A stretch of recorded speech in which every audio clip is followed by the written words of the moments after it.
Hi, it appears as if you've stumbled on my quick tutorial for making photo adjustments in Photoshop. This picture was taken with a digital SLR at a fairly high quality, but I have reduced its size by a considerable amount because if I don't, every once in a while you'll lose half a word um, to the video recorder and sound compressor.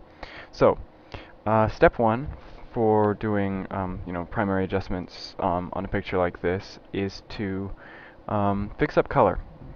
Most people just do their color adjustments in RGB, but I find I can be more accurate and even faster if I do my color adjustments in lab color mode.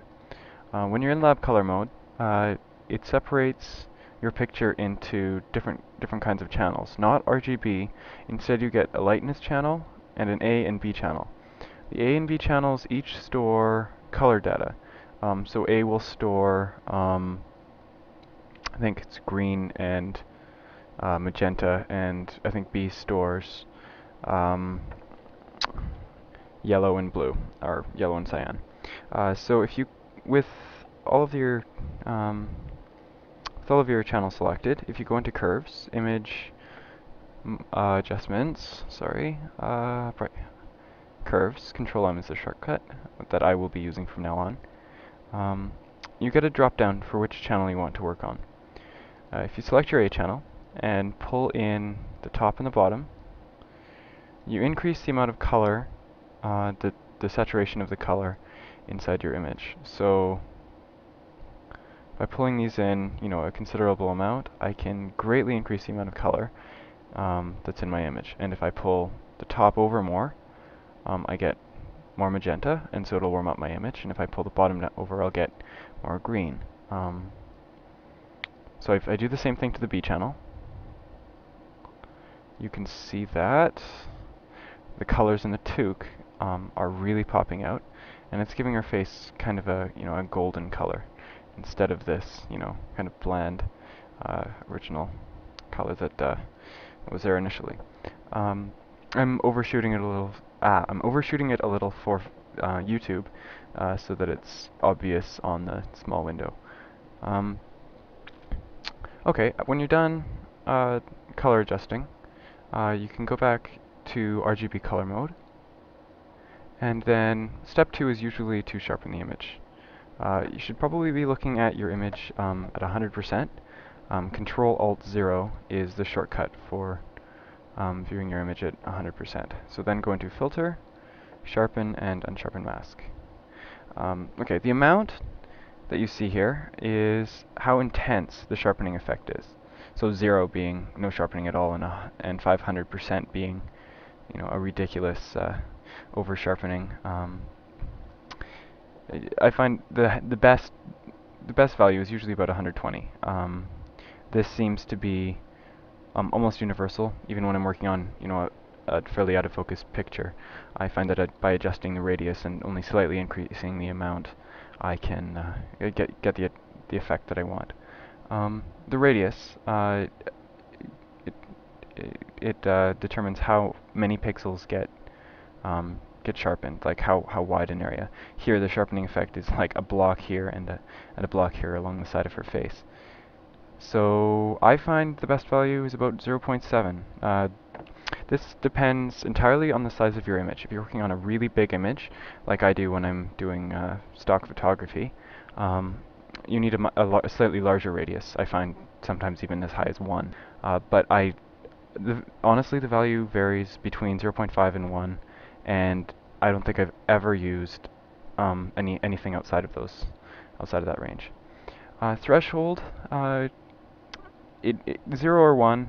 I often find that if I'm working on a grainy image, I need a threshold of 1 just so that I don't sharpen all of the grain in the image.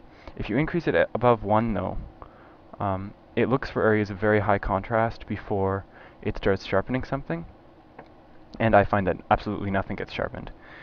So yeah, I'm going to leave this one, because this is not a grainy image. I shot it at ISO 100 in fairly bright daylight.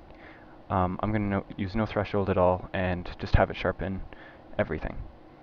So with those settings, I click OK, It does its magic, and my image is sharpened.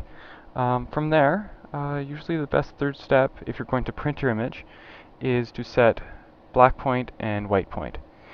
Now, you do this in the curves menu, which I'm going to use Control M to bring up. Make sure you're in RGB color though.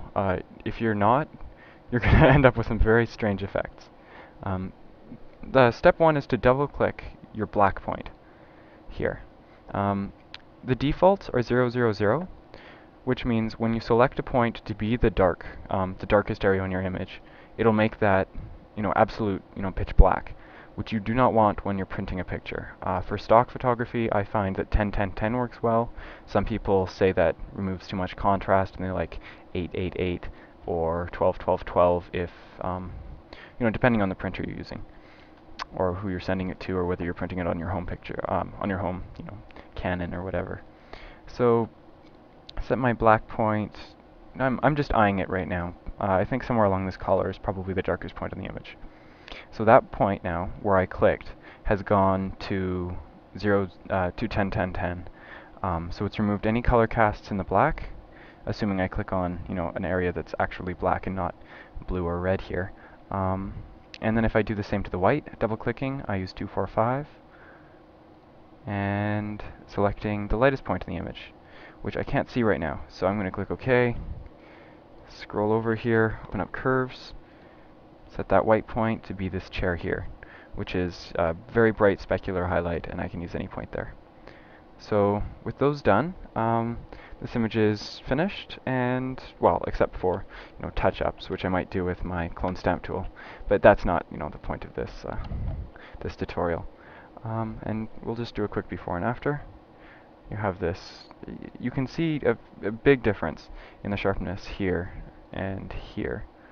And the colors have really popped out. And it's the kind of thing you could use for a billboard now, whereas before it was just standard photo. I find that a lot of people ask, wow, you must have a great camera. How do you get such amazing color? When really it's just a few minutes in Photoshop. So if this is helpful to you, leave me a comment and I will make more. If you don't, I'm just gonna leave it at this. Yeah, that's it.